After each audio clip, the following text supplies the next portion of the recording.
Welcome back. Welcome to the Premier Mindset by Premier Performance LLC. I'm your host, Trent Mahler, LCSW, licensed clinical therapist and performance coach, and this is episode 48. This episode is for athletes, for business leaders, for executives, entrepreneurs, coaches, performers, operators, and anyone operating in high-pressure environments where standards matter, outcomes matters, and consistency matters.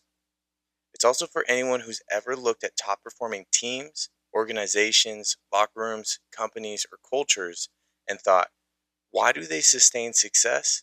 Why do they just reload instead of rebuilding? And how are they able to stay so good at what they do so often? Today we're talking about creating a championship environment, not a hype culture, not hustle for the sake of hustle. We're talking about psychological, behavioral, relational, and structural conditions that reliably produce elite performance over time in sports, business, leadership, and any high stakes environments. We're going to talk about what a championship environment actually is, why talent alone never sustains excellence, what separates winning cultures from collapsing ones, how to build this as an individual, how to build this as a leader, and what to do when people resist the culture. Along with that, we're going to give you guys specific tools you can immediately use to raise the performance ceiling all around you. Quick note before we dive in, this podcast is for education and performance growth. It's not a replacement for therapy or medical treatment. If there is something you need, make sure you go and get it. We also have all of our social media accounts linked in the episode descriptions, so get involved with those communities as we build that up, and make sure to get involved as we continue to put all of our updates and posts and content on those social media pages. So let's start off with a scene. A high-level athlete sits in a locker room after a brutal loss. Not dramatic, not yelling, the room is just quiet. The athlete isn't devastated, not exactly. They're thinking something very specific. They're having the thought that this environment is not built to win. Not because of the loss, not because of one bad play, not because of one mistake, but because it was easy to see in the culture. Accountability disappeared when things got hard. Standards dropped when pressure rose. Excuses became acceptable. Feedback vanished. People avoided hard conversations more and more often. Effort became conditional. And with that, leadership went quiet. The culture went soft in moments when strength was required, and because of that, success wasn't showing up. Championship environments are not created by talent or motivation or by inspiring speeches, even though they sound great, and that's what we see in movies. They're created by standards, structure, behavior, and identity that is consistently reinforced while under pressure. That locker room moment is where this episode lives. In this episode, we are focusing on the systems underneath performance and the invisible architecture of excellence and the daily behaviors that compound into outcomes. Let's define what we're actually talking about. A championship environment is not defined by winning. Winning is an outcome. Environment is a system.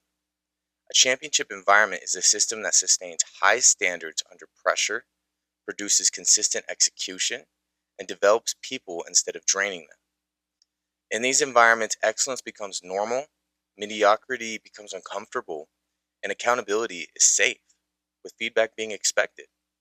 All of this makes growth non-negotiable. Championship environments don't just produce wins, they produce capacity, resilience, and clarity. This means they harbor stability under stress. And most importantly, championship environments produce repeatability, meaning that we can do it again and again and again and again, almost to a point that it's annoying to anyone else looking from the outside in. High performers don't want moments of greatness. They want systems of greatness. That's what works better. Talent, intelligence, or experience does not create championship environments. Those things help, but there are more multipliers than they are actually foundations. We've all seen underdog teams outperform stacked rosters, startups outperform industry giants, leaders with less experience outperforming veterans, organizations with fewer resources outperforming giants. So how do they do it? The difference is not talent, The difference is environment. Performance issues are primarily a systems problem, which is why we can't overly focus on the individual, even though that is still a very important part of this, and we are going to talk about the individual aspect as we get further into the episode. With this, we have to optimize psychological safety. We also have to work on accountability structures, focusing on the standards that we hold to our team or company or whoever we're working with behaviorally, what identity frameworks we want to be operating within, what feedback loops are reinforcing and what consistency are we leaning on, and how stress is being dealt with and what responses and regulations are being used in those moments to better handle that stress. People don't always perform at their potential because of their situation. People perform at higher levels because their environment helps them to. That's what we're building with these environments. That's just neuroscience. Environment shapes what behaviors feel safe, what behaviors get reinforced, what behaviors get punished, and what behaviors become default. And based on how we do those things, that changes how the entire team operates. Because over time, people stop performing based on intention and start performing based on conditioning. And these things are the things that we are conditioning through the environment. Championship environments condition excellence. Every situation we're in, every environment we are in, trains us constantly, whether we're in the locker room, the workplace, a team, an organization, a family system, a leadership culture, or anything else. We're constantly being trained by that environment about how to act and how to deal with things and how to behave. The environment teaches all of us whether leadership intends it to or not. This is why we can't just ignore things. Even if you aren't purposely doing something, it still could be having an impact on the team. Culture is not what you say. Culture is what gets reinforced. It's what gets tolerated. It's what gets ignored. Culture is what happens when pressure hits. Championship environments don't wait for pressure to reveal their culture. They train for the pressure because they know it's coming. So here's a major misconception that I want to dismantle early. People think championship environments are intense all the time. They think they're loud, aggressive, ruthless. They think they're emotionally harsh. We see these in movies all the time where they seem just very intense. And while some are, many are not.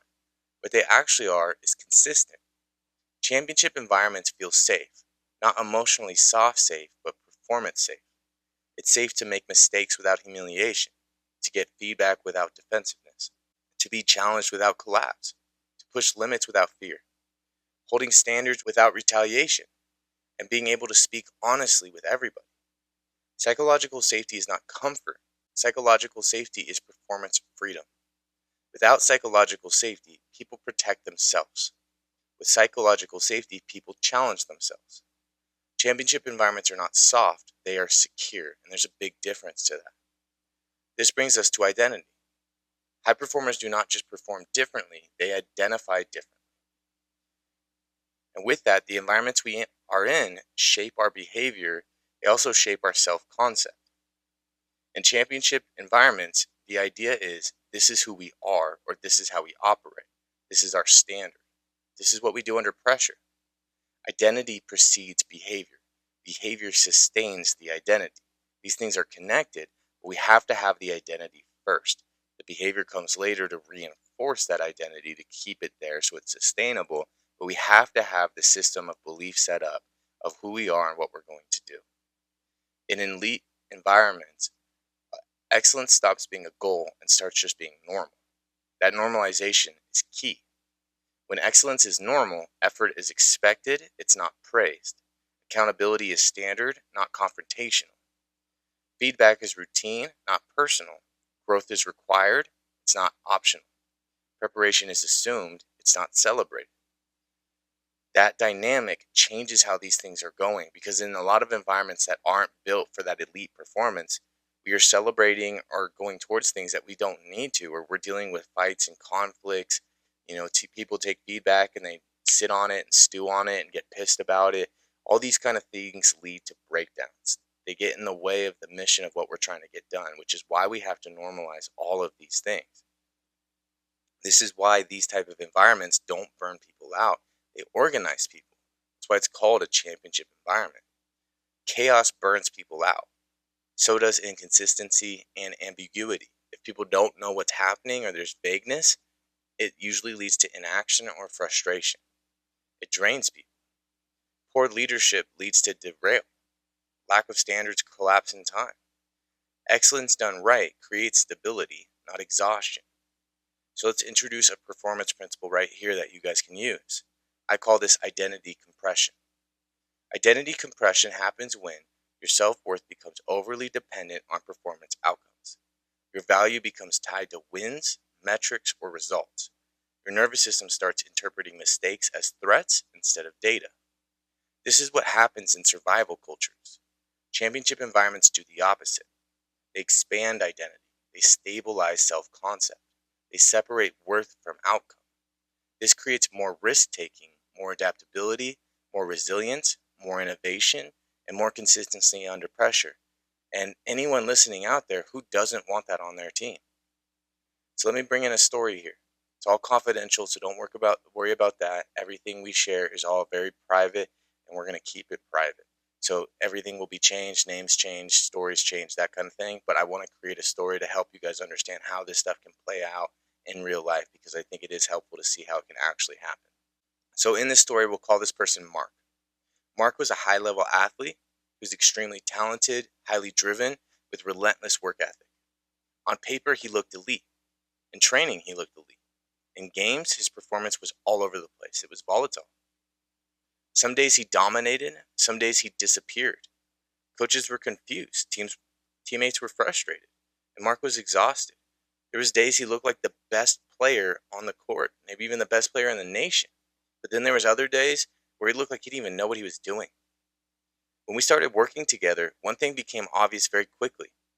His identity was completely outcome dependent. If he performed well, he felt confident. If he struggled, he felt worthless. If he made mistakes, he spiraled. If he lost, he questioned everything. This was due to how one coach responded to Mark's mistakes. He would yell and get on him quickly because he knew he was good and he wanted to push him. The coach's heart was in the right place, but the way he was doing it wasn't helping and was actually reinforcing this mindset that was causing the spiral to happen. This would cause Mark's nervous system to start treating performance as survival because it felt like a threat. Because of this, Mark didn't need motivation. He also didn't need discipline. He also didn't need just better skills. He needed a different environment because what was being reinforced by that coach was making it harder for him to operate in the way that he wanted to. So we started building a championship environment to re-regulate his nervous system. We shifted his identity anchor from I am my results to I am someone who trains well, competes well, adapts well, and grows well. We focused more on the process than we did on the outcomes. We can control the process. We can't control the outcomes. We implemented performance metrics that were effort-based, process-based, execution-based, and behavior-based, not outcome-based. This taught his nervous system to tolerate mistakes without threat because the mistakes weren't a sign of failure. They were just a symptom of something going wrong in the process. We anchored confidence to standards, not stats. Over time, Mark's performance stabilized and even improved, not because he tried harder, but because he stopped fighting himself. That's not therapy, that's performance engineering. And it started with environment in this situation. This brings us to the first major pillar of championship environments, which is standards before outcomes. Most people try to build performance by chasing outcomes. That's the thing everyone focuses on. The wins, the rankings, the numbers, that's what people talk about. I get it. But championship environments do the opposite. They obsess over standards, behaviors, execution quality, preparation quality, decision making, effort quality, recovery quality, communicating, accountability. Due to this, outcomes become byproducts. This is not philosophical, this is operational. Let me say this clearly. You do not rise to the level of your goals. You fall to the level of your standards. Most people have goals. Goals are great, but very few people have standards. Be the few and hold yourself to the standards of success. Goals are wishes. Standards are systems. Goals motivate. Standards regulate. Motivation fluctuates while regulation stabilizes. And championship environments regulate excellence. Here's a simple diagnostic tool that you guys can use. Ask yourself, what behaviors are expected here? What behaviors are tolerated here? What behaviors are rewarded here? And what behaviors are punished here? If you go through those 4 questions, that will help you to start to identify your culture where you're at right now. Your reinforcements, the things that are getting reinforced, are the culture here. And those questions help us understand what is getting reinforced. We can also use the standardization audit to go deeper. This is something I use with athletes, teams, leaders, and organizations. It takes just 10 minutes and it's worth the time. The way to do it is you got to write down the answers to the following 7 questions. So I'll go through those questions very quickly for you guys. So just listen through. You got to go back and listen to them again as you're answering it. That's totally fine. But just take time and actually write down the answers to each of these questions for yourself and be honest. First one, what are the non-negotiable behaviors in this environment? What do you have to do? Second one, what behaviors consistently get rewarded, even informally? So it doesn't have to be like an actual promotion or like a gift card or something like that, but it could be just like a good job, pat on the back type thing. Third question, what behaviors consistently get excused? What things do people just kind of brush under the rug? Fourth question, what behaviors get ignored? What things do people try and avoid altogether and just not look at? Fifth question, what behaviors actually get punished, where there's a consequence to doing it? Sixth question, what behaviors get avoided in feedback? What things don't get talked about?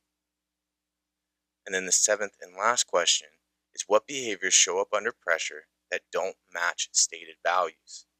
So what things show up differently when the pressure is on versus what people are saying?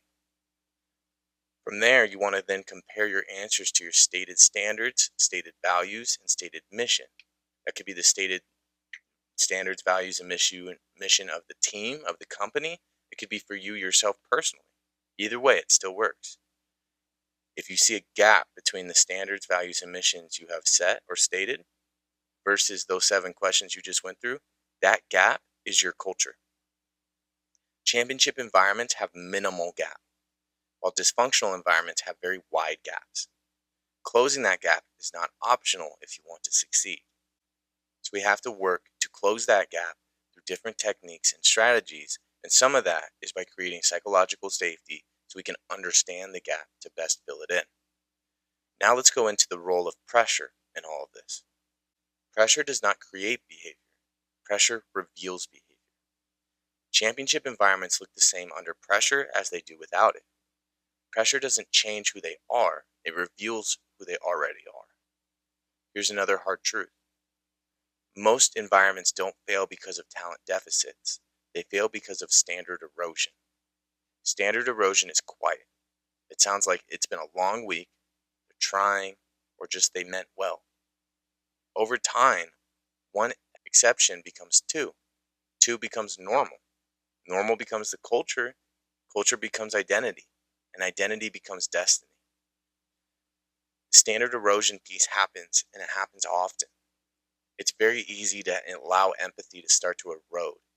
And we justify it, not because we're malicious or we're trying to avoid these things or ignoring what we're doing, but because it's easy to just justify it. When we see someone struggling, it's okay to just recognize that they're trying or it's been a long week. I get it. But we also have to hold people accountable to things. We can have empathy and still push towards the goals and standards that we have. It doesn't have to be one or the other. And that's where a lot of people get lost, is they sacrifice one for the other. They think they have to do it this way, and you don't. Championship environments fight erosion early. They correct quickly. They address it directly. And then they reinforce it consistently. They don't let small things become big things. Because small things are big things, especially over time. We have to take care of these things. We talk about this in almost every episode. The quicker you guys jump on things, the better. If you let it sit there, if you let it get worse, it will be harder to deal with. I know these things suck to deal with. I know it's not fun. But the quicker you jump on it, the less you have to deal with later. So just do the hard thing. Get it out of the way, rip the bandage off, and just move forward. Don't get stuck avoiding things, pushing things off, and just being haunted by them later. Let's talk about leadership here. At the end of the day, culture starts at the top. Leadership does not create culture through speeches. Leadership creates culture through behavioral modeling and reinforcing. What you do as a leader, the team is seeing and they will follow whether they realize it or not. People do not follow what you say, they follow what you tolerate, they follow what you reward, what you ignore, what you excuse, they follow what you reinforce. Every leader is always teaching, all of the time. And you don't have to like that, but that's just the reality. So you have to be aware of the lessons you're putting out there for everyone else. When you are teaching as a leader, you're showing what matters, what doesn't, what's acceptable, what's unacceptable, just how to hold and handle themselves in these environments. They're going to follow your lead. That's why you're the leader. So we got to reframe these things. We got to look at it in a different lens because we have to set up these conditions to build an environment that creates the success we're looking for. So here's one of those reframes that I use with leaders. You're not managing people, you're managing conditions. Conditions determine whether people tell the truth, whether people hide mistakes, whether people challenge each other, how people grow, whether people protect their ego or protect standards, and whether people stay accountable or avoid discomfort entirely. You don't build performance by pushing people harder, you build performance by designing better systems. Pressure without structure creates burnout. Structure without pressure creates complacency. Championship environments balance both. A lot of life is about balance. It's not just one thing or the other. It's not about just pushing to an extreme. It's about how do we balance these things out so we can keep doing it. Championship environments use pressure as a development accelerator. Dysfunctional environments use pressure as a threat amplifier. Going into this and how to create the environment needed for this, let's talk about psychological safety properly. We've talked about this before in past episodes. We talked about it earlier today too, but we're going to go deeper into it for a second. Psychological safety does not mean lowering standards. It does not mean avoiding accountability or removing pressure entirely. It does not mean eliminating conflict or protecting feelings. Psychological safety actually means that you can speak honestly without punishment, that you can make mistakes without humiliation, you can receive feedback without defensiveness, and you can challenge ideas without retaliation. The reason we need to do these things is that psychological safety helps enable learning, innovation, adaptation, resilience, performance stability, and more. This is why it's such a huge aspect of championship environments, because when people don't feel psychologically safe, they lean on naturally protecting themselves. So they don't put themselves out there. They don't try new things. They kind of just go with the status quo, which can be nice. But when everyone's not trying to rock the boat, it doesn't lead to us getting anywhere. We're just sitting in calm water, which is comfortable. Like I said, it's nice. But that's not the goal here. The goal here isn't comfortable or nice. The goal is excellence. The goal is sustained success. The goal is getting things that you never thought you'd ever have. So to do that, we have to push in these directions and create that psychological safety and not operate from a place of just threat and pressure. Because sometimes people lean on pressure to be the entire system, and that's not the system. Pressure reveals the system, and that's what people miss. Championship environments at the end of the day feel safe enough to be honest and strong enough to be challenging. That's why that balance is so important. The difference between threat and challenge is context, and the context is environment. We've talked about this before as well in past episodes, that our body actually responds differently to threat and challenge based on what's going on, and it's entirely just how we're looking at it. Am I dreading this thing or am I looking forward to it? That can actually change how our immune system is responding to things based on how we're viewing things. So we have to be able to get more into that challenge mindset. And the better way to get there is by setting up an environment that's going to work for us, where we can sit in that zone and not feel things kind of break us down. So let's go into another story here. And of course, confidentiality is always respected. Everything that could reveal who anybody is or what we're talking about is all going to be kept very private, but I think it's still going to be very helpful for you guys to hear. So in this story, we're going to call this person Elaine. Elaine was a high-level executive in a fast-growing company. She was a brilliant strategist, she had relentless work ethic, and a strong leadership presence. Her team looked great on paper, but performance kept plateauing. Engagement was dropping, and innovation was stalling. On top of that, turnover was slowly increasing, and Elaine didn't really know why. Her initial instinct was to just push harder, add more pressure, more urgency to the team, and just try and get more things done. But the harder she pushed, the more defensive the team became. The more defensive the team became, the less honest they were. Less honest they were, the more blind Elaine became. The more blind Elaine became, the more frustrated she became because she didn't know what was going on. This is the classic performance death spiral I see often. When we assess the environment, something stood out. Mistakes were punished. Feedback traveled upward very slowly. People hid problems until they became crises when they finally had to talk about it. People avoided risk. People protected image first.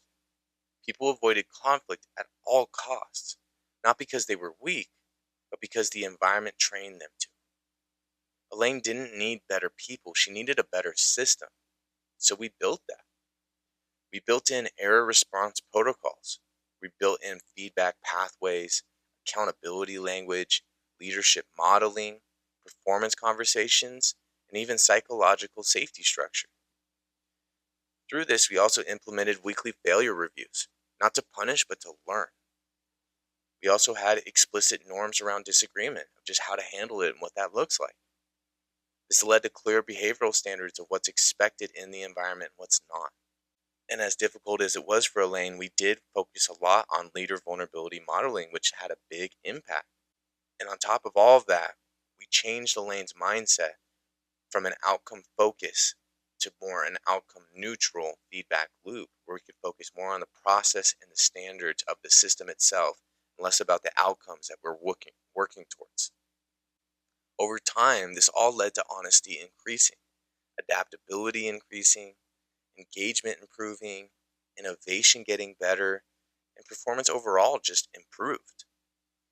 Elaine didn't get softer, she got more effective.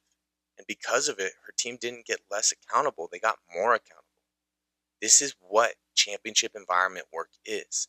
We build up the environment and things just start working and clicking. If we have to lean on just talent, you got to start conforming your company, your team, whatever you're doing, to those people to hopefully keep them happy and keep them there. And the second any of them leave or something goes on, then the whole team can start to spiral and collapse. So rather than leaning on talent, we have to lean on a system that works. So whoever is there can operate it and work at a high level, because that's what we need to do. This stuff needs to be sustainable. It's not about being a flash in the pan where it works really great for one moment or a certain season. It needs to work long term. So now let's introduce another tool. This is the failure response protocol. This is something you can implement immediately, either individually or in an organization. Every time a mistake, failure, or underperformance happens, there are 3 questions for you to ask and reflect on. First is what happened. Objectively, what went on. Not how you feel about it, but just straight objectively, what occurred. Second question, why did it make sense that it happened? So how do we understand what occurred? We have to make sense of it. How did we get here? And then the third question, which is now where we adjust, is what do we adjust moving forward? What do we change? What are we going to do with this knowledge and this reflection now that we see it to make sure this doesn't happen again? Because mistakes and failure, underperformance, all of this is data. It's not a threat. It's not something to be punished. It's something to be understood so it doesn't keep happening. No one wants to fail on purpose. If someone is failing, it's because they're struggling with something, even if they don't know what it is themselves. So let's help figure it out so we can move forward in a way that's going to work better. No blame, no shame, no ego defense, no punishment. Just data, learning, and adaptation. This turns mistakes into development accelerators instead of threat signals. Over time, people stop hiding errors. People surface issues earlier. People take smarter risks. People learn faster, and performance improves. And like we talked about, The earlier, the better. The more we can get these things out now, the better. So we got to get these things out. With that, let's talk about something most people avoid: accountability. Most environments either avoid accountability entirely or they weaponize accountability. Here is the issue with those options: avoidance creates mediocrity, and weaponization creates fear. Neither one of those work. Championship environments do neither. They normalize accountability. Accountability is not confrontation. Accountability is clarity. And remember, clarity is kindness. So let's introduce the standard gap conversation. This is one of the highest leverage leadership tools in performance environments. We have 5 steps to it. First step is name the standard, whatever the standard is. Then name the current behavior, what is actually happening, and notice the gap between the two. That's the first part of this. What should be done, what is actually getting done, what is the gap between the two, what is missing. Next, after that, we have to invite alignment. That could be letting the person know that that gap is there. Maybe they didn't see it, then they fix it, get it covered. Maybe it's something else. Maybe we have to change how something's getting done. Maybe we have to problem solve it. Whatever it is, but how do we get that realigned to get rid of that gap? And then after that, we offer support to try and deal with it, try and take care of it. An example of this is our standard is open communication. Right now, what I'm seeing is people working independently in silos. So that's the gap. The standard is the open communication, but right now people are working on their own and they're not talking to each other much. So then to realign, what do we need to do to bring this back into alignment? What do we need to do to get back to open communication? Maybe there's a conflict that occurred. We have to go talk about it because that's the thing that people are still thinking about and fuming on. Maybe somebody did communicate about something and the leader blew up on them, so now everyone's keeping stuff to themselves. Let's figure out what happened so we can get that back to alignment. And then that last question is, how can I support that? So that could be I as a leader, that could be me coming in as a consultant to help you with your business if that's what you guys need. That could be you as an individual working within a company that maybe you're not the leader, but you still have some influence that you can do.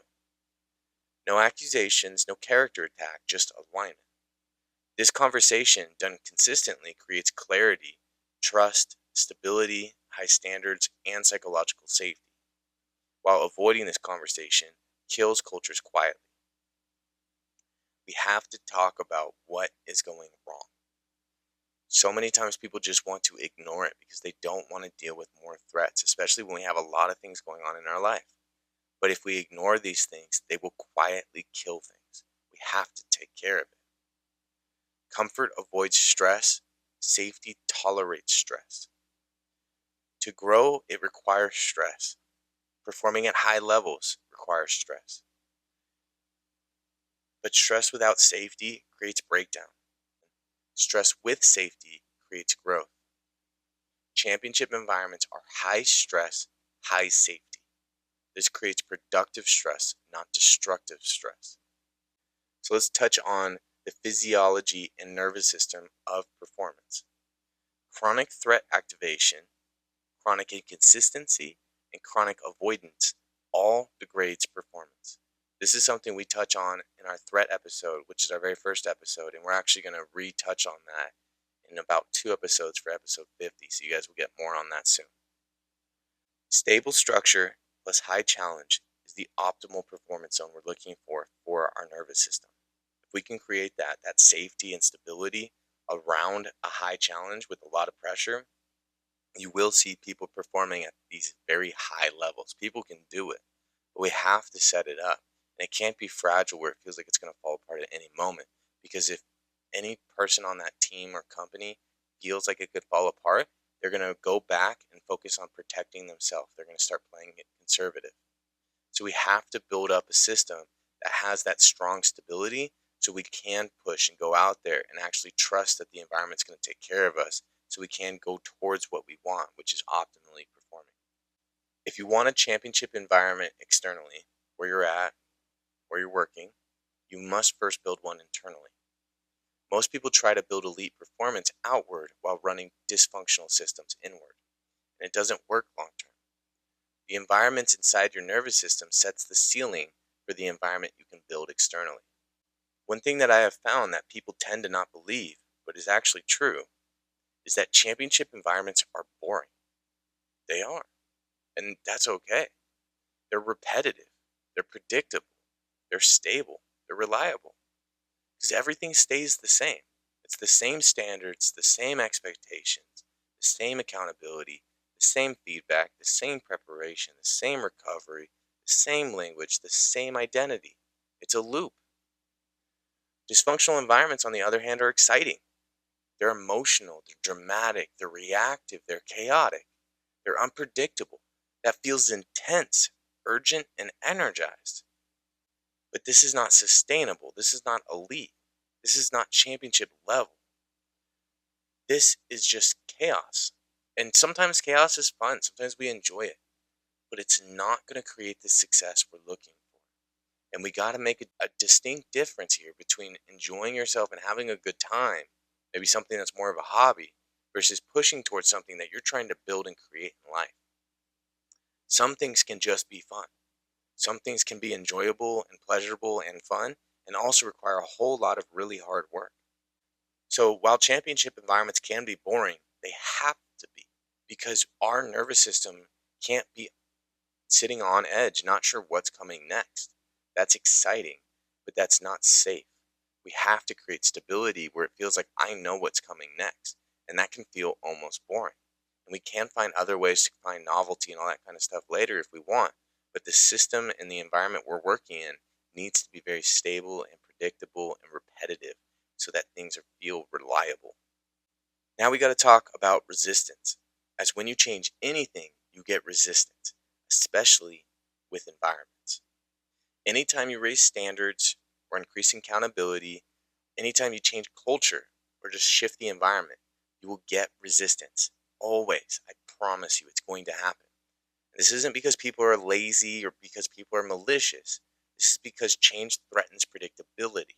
Change threatens identity. It threatens comfort. It threatens competence. Resistance is not a people problem. It's a nervous system problem. People resist what feels unsafe, not what feels hard. That is crucial. People can do hard things, but when it feels unsafe, they resist it. Change is new, and new feels unsafe. So when you are putting in these changes to create a championship environment that feels stable and safe and reliable, on the way there will be a lot of resistance. It does not mean what you're doing isn't going to work, but as you change things to go towards that championship environment, you will feel pushback.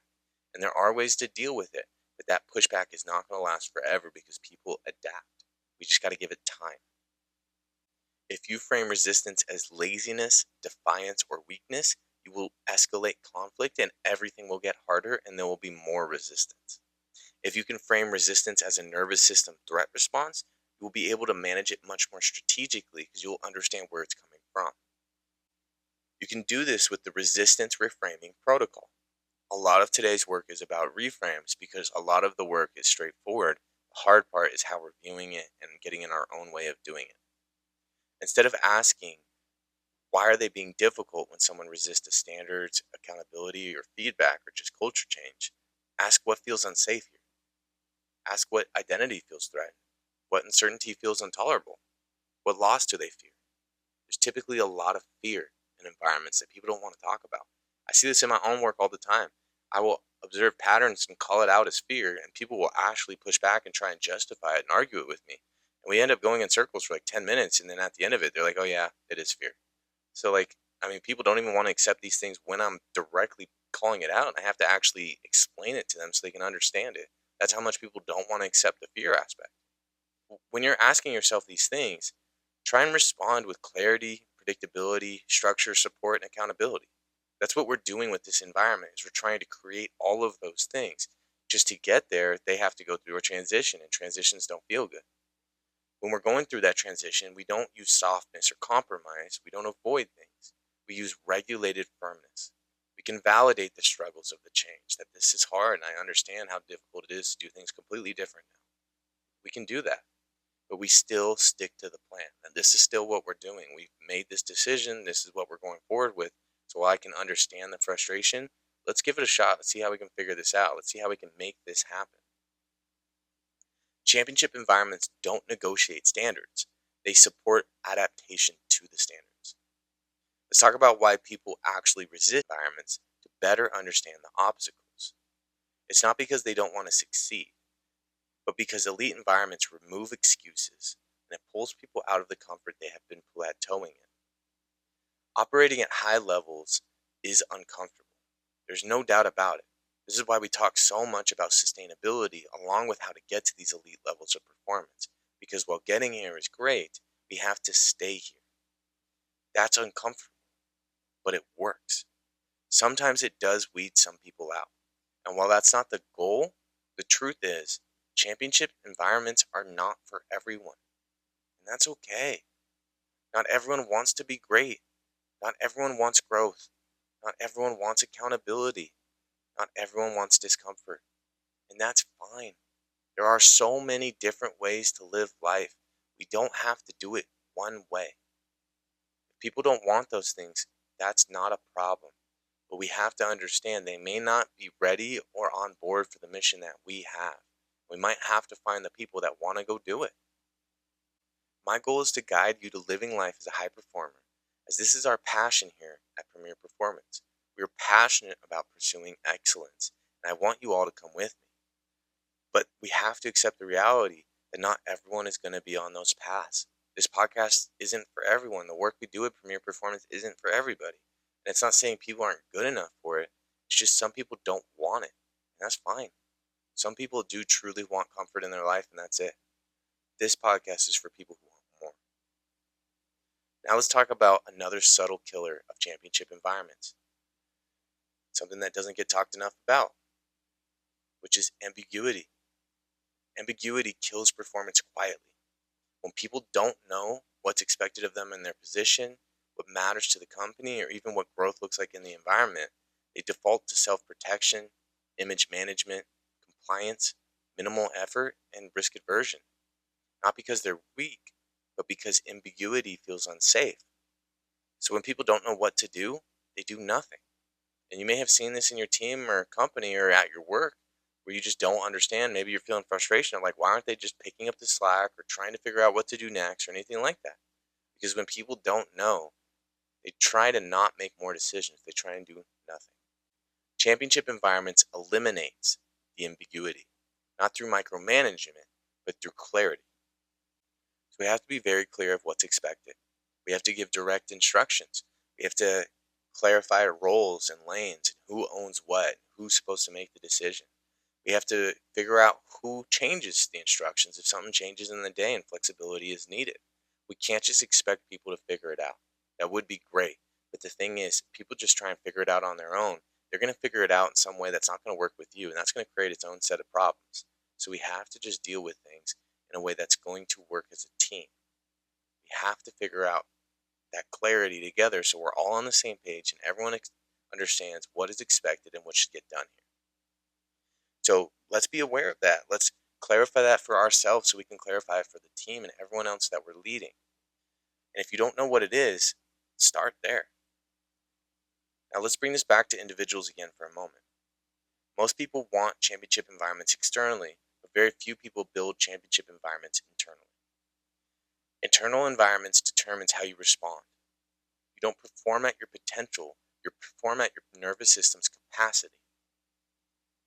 Championship performers train their nervous system, and this is where EMDR can come in for elite performers as it focuses on nervous system healing, integration, and optimization. And this is why it's one of the main here at Premier Performance to help build everybody up so they can go be successful sustainably.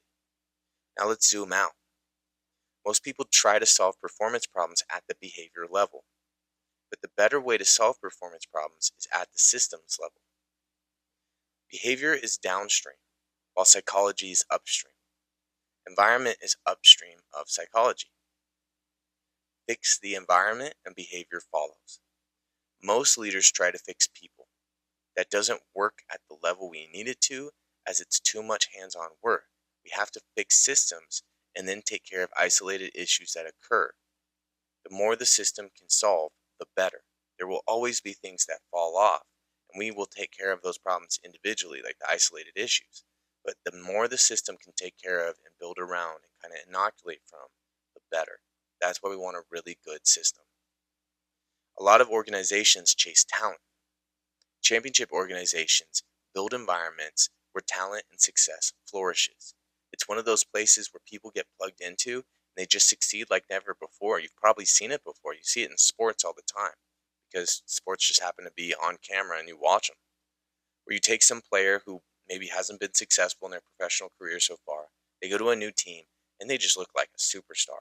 Looks like they figured it all out, for whatever reason. And then maybe they go to a new team after that and it doesn't work out again. It's not that they just got lucky for one season. It was the environment they were in at that time sustained their excellence and created a culture where that championship level performance came out. That's why we do these things. People aren't successful out of luck. They're successful because of the situations we place them in. Now let's talk about a hard to miss part of culture that people tend to talk about without actually building, which is culture. Culture isn't what you say you value. Culture is what gets rewarded, tolerated, ignored, or punished. Championship environments don't happen because someone declares excellence. They happen because excellence becomes the default operating system, not the exception. This matters whether you're a head coach, a CEO, a manager, a team captain, a parent, or even just an individual performer. Because even if you're not in charge, you're always inside an environment. An environment shape behavior more powerfully than motivation ever will. There's a real distinction to be aware of between pressure culture and performance culture. One of the biggest mistakes high achieving environments make is confusing pressure with excellence. Pressure culture sounds like no excuses, figure it out, that's just how it is here. If you can't handle it, maybe you're not cut out for this. While on the other hand, performance culture sounds different. It's more here's the standard and here's how we trained toward it. Let's fix the system, not attack the person. What's the bottleneck here? Or how do we make excellence repeatable, not heroic? Pressure cultures rely on fear, urgency, and individual grit, while performance cultures rely on clarity, feedback, accountability, and systems. And here's the part that most leaders don't want to hear. Pressure cultures feel productive in the short term, but performance cultures dominate in the long term. Pressure creates compliance. Structure creates capacity. Fear creates effort. Clarity creates consistency. If your environment requires constant emotional intensity to function, it's fragile. Championship environments don't need hype to operate. They run on alignment. And within these performance cultures, there's one tool that I like to use, which is own it, fix it, and move on. It's a loop we like to use. This is a simple accountability loop used in elite environments. When something goes wrong, first you got to own it. That was on me. Whatever it was, just own it. Face it, embrace it. Second, you got to fix it. Here's the adjustment. Here's what we got to change. Here's what we got to do different, whatever it is. And then third, we just move on. We go to the next step. We don't beat ourselves up. Like, why do I do things bad? What's wrong with me? Why am I always making things worse? Why am I such a problem? We don't do any of that. We fix it and move on. We move to the next step, the next rep, whatever it is. We can't get stuck on beating ourselves up. That is the biggest obstacle because that rumination, that shame, it's just going to cause spiraling to happen. We have to keep performance momentum intact and keep it going because things are going to go wrong. Mistakes are going to be made. We can't let that sink everything because we're beating ourselves up about it. And we got to remember where energy flows, attention goes. Championship environments are obsessed about what they reinforce, not what they punish. So we can't punish ourselves either. Reinforcement shapes behavior faster than correction. And most environments accidentally reinforce the wrong things.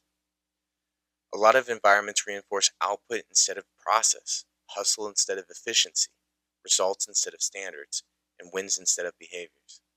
This creates fragile success. Championship environments reinforce preparation, consistency, effort quality, adjustment speed, communication clarity, emotional control, and more. Because these are the things that create wins, the process, not the outcomes.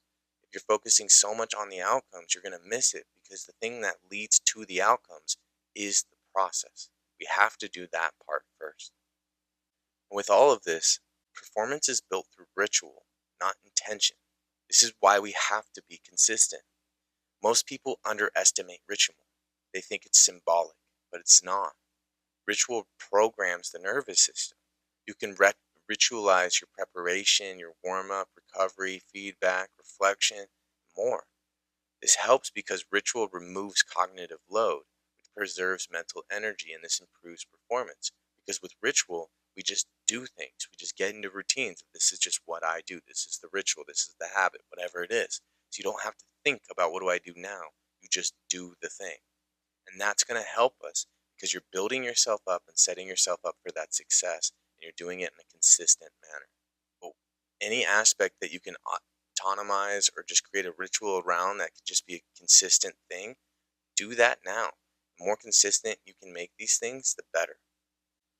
In summary, with all of this stuff we're talking about, the main idea is just you cannot separate performance from well-being. That's partly why I'm in this work as a therapist and performance coach, because these things are so integrated and so intertwined that you can't do it without each other. One of the biggest lies in high-performance culture is that you must choose between winning and well-being, results in recovery, excellence, and mental health. But that's false. Sustainable excellence requires well-being because well-being is not comfort. Well-being is capacity. Capacity determines execution. Burned out people don't perform better. Dysregulated nervous systems don't make better decisions. Emotionally suppressed teams don't communicate better. Well-being isn't softness, it's infrastructure. And championship environments build it deliberately. And all of this we have to build very mindfully. We have to be doing it purposely because championship environments are built. They're not found. No one stumbles into excellence. No one accidentally creates elite culture. No one randomly sustains dominance. Championship environments are engineered through systems, standards, structure, and consistency. So take these tools, take these ideas, and build that environment very purposefully. Don't just hope it happens. Don't just wait for it to show up. We have to build it. To wrap this all up, championship environments are not loud. They're not flashy. They're not motivational or performative. They're stable, structured, disciplined, honest. They're sustainable. They don't burn people out. They build people up. They don't rely on heroes. They rely on systems. They don't chase motivation. They build identity. And they don't collapse under pressure. They sharpen. Most importantly, they don't produce short bursts of excellence. They produce long-term domination. That's the difference between a team that wins occasionally and a culture that wins consistently. That's the difference between a leader who inspires and a leader who builds infrastructure. That's the difference between high output and high performance. That's the difference between grinding and sustaining excellence. Championship environments are built on standards, consistency, psychological safety, accountability, recovery, and identity clarity. Repeated so often that excellence becomes normal instead of exceptional. What separates elite performers, elite teams, and elite organizations isn't talent. Talent is common. Motivation is also common. Even discipline is common at high levels.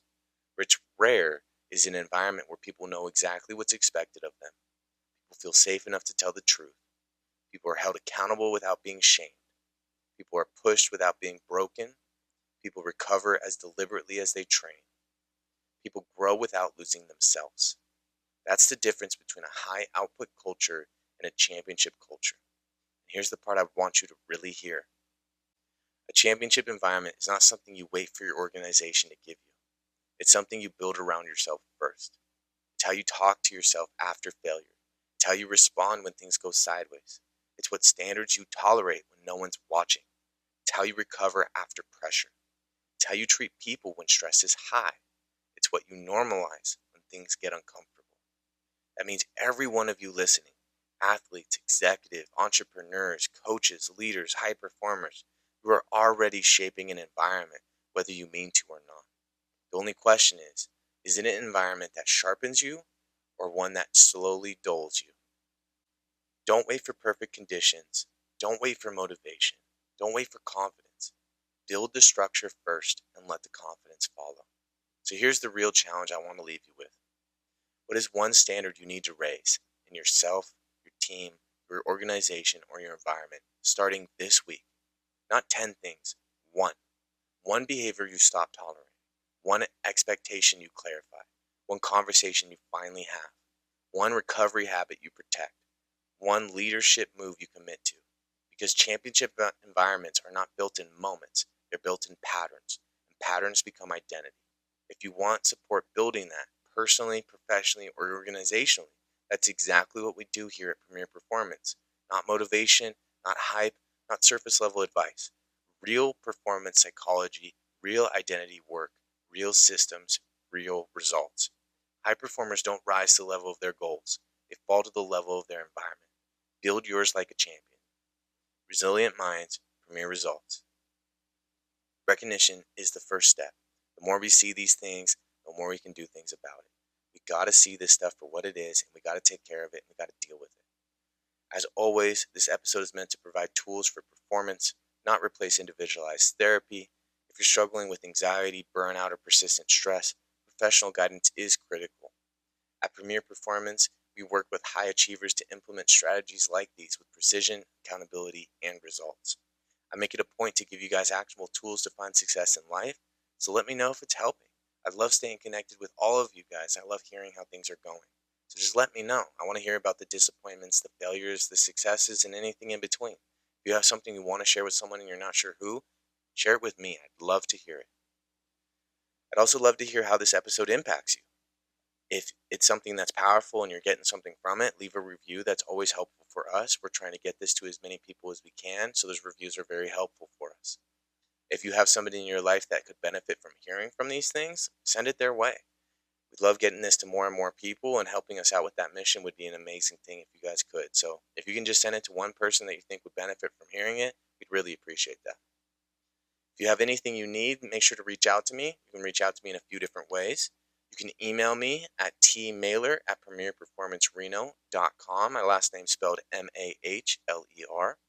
You could text or call me directly at 775-561-0056. Make sure to reach out that way. You could reach out on Instagram or TikTok with the same name for both of those, which is premier_performance_Reno. We also have the Facebook page and the LinkedIn page with the same name, which is Premier Performance LLC.